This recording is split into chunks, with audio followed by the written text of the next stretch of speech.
Ang Diyos nag-andam siyang plano alang ang katawhan maluwas. The point of reference must be Jesus. Sa atong pagsaulog karon ni ining Immaculada Conception, atuag yung ibutang sa tungunahunag galamhan, it is always be the Lord Jesus.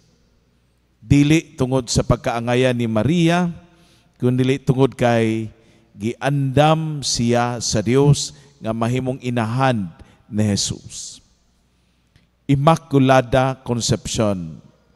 A bit of catechesis ni ini. 9 months human ni ini nga celebration atong sa ulugon ang birthday ni Mama Mary. That would be on September 8. December 9 lang karon tungod kay Domingo man kagahapon. Pero kung atong tan-awon from December 8, kwintahon na to September 8, exactly 9 months. Ug niini nga si Maria gisabak sa iyang inahan. It's not Mary bearing a child. It is Mary nga gihimo gisabak sa iyang inahan nga si Ana. Ug ang iyang amahan mao si Sikaraya. Ug niini nga mga adlaw giandam na daan si Maria ngay walay buling sa sala nga panalundon, immaculately conceived without original sin. It's always be the reference is Jesus. Tungod kay ang iyang imabdos nga atong gibasa karon taken from chapter 1 of Luke verses 26 to 38, that he would be a mother of a divine being, the second person of the Trinity, Jesus. Mao nga kining nga mao nga misteryo sa pagpakatao ni Jesus dapat nga andaman ug Pinoy-anan nga walay sala. It's because of it is the Lord. Ug siya nga mahimong tinuod nga tao, sama ka nato pinaagi sa kababay nga mao si Maria.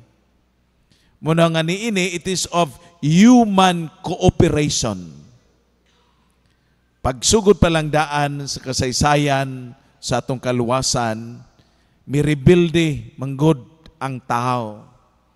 Tungod kay naminaw siya sa King of all lies, ang hari sa tanang bakakon nga mao si Satanas. You will not die, you will be like God. Mao na ang giingon sa usa ka tintal sa usa ka yawa. Mingon nga dili kuno may mukaon ni ini, kay mingon ang Ginoo nga the moment nga mukaon mi niining bunga sa kahoy nga gidili, kami mamatay. Ang prinsipe o hari sa bakak, no, you will not die. You will be like God. Ug ang tao mirebelde. They wanted to be like Him, to be like God.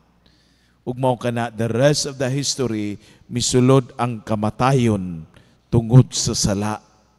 Ug ang mao nga gitawag nato nga curse, gitunglo ang mao nga tao. Ug ang tunglo mao kini, gipagawas sila sa mao nga paraiso, pero tanawa ang pagkamanggiluloyo ng Dios. You will still live. You will still live. Giingnan niya ang tao, ang lalaki. But at the sweat of your brow, you live. Kaya hayahay man, kaon raman. Now you really have to work hard this time. Tungod kay mirebildi ka sa Dios. Looking at the woman, ang iapod nga silot sa babayi, ikaw babayi, maglitad-litad ka sa kasakit inigpanganak mo. That's a curse. Giingnan po niya ang bitin, ikaw bitin, magkamang ka sa tibok mong kinabuhig magkaon kag abog. Ug ang kaliwat nimo, ug ang kaliwat nining babayi manag-away. Ug niini dugmukon niya ang ulo sa imong kaliwat ug paakon mo sab ang kitin, ang tikod sa iyang kaliwat. Naanay panag-away. Mao na nga diha sa Birhen Maria iyang gidugmok ang ulo, gitumban niya ang bitin. Kaysa karon ang bag-o nga Eva. Siya na karon ang Eva nga obedient to God. The first Eve, a rebellious woman trying to be like God. Now we have a lady, a very obedient lady named Mary. I am the handmaid of the Lord, be it done to me according to your word.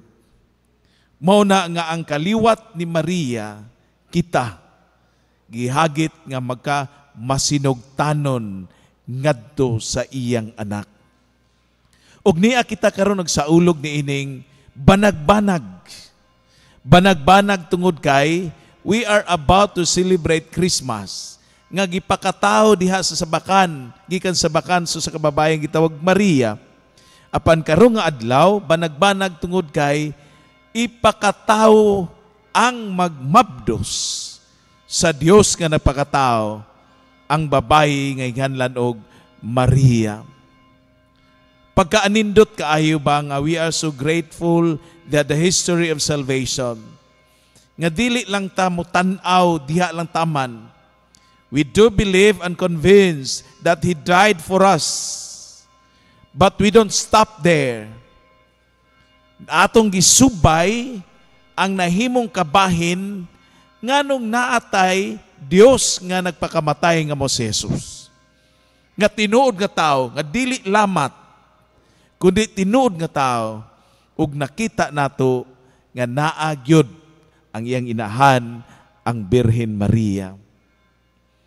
If we are so grateful and convinced that Jesus died for us, we cannot but to be grateful also to those lady, the mother, nga mo'y nagpakatao ni Jesus, nga mo'y nagluwas ka nato.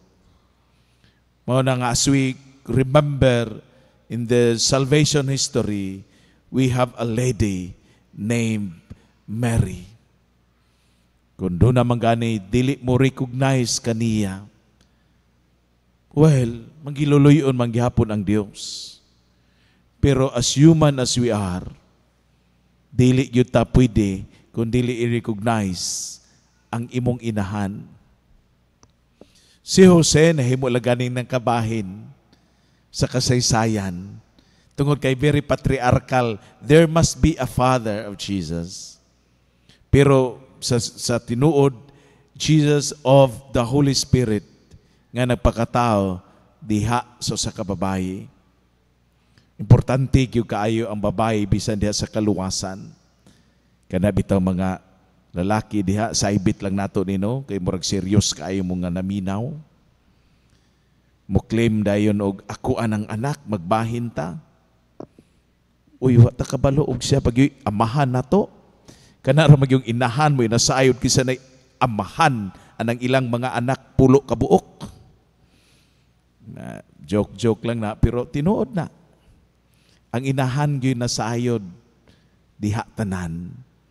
Mo na nga we cannot but to recognize even our spiritual life di na simbahan. We have the Lord. We cannot but to recognize Mary, our mother. Please all stand.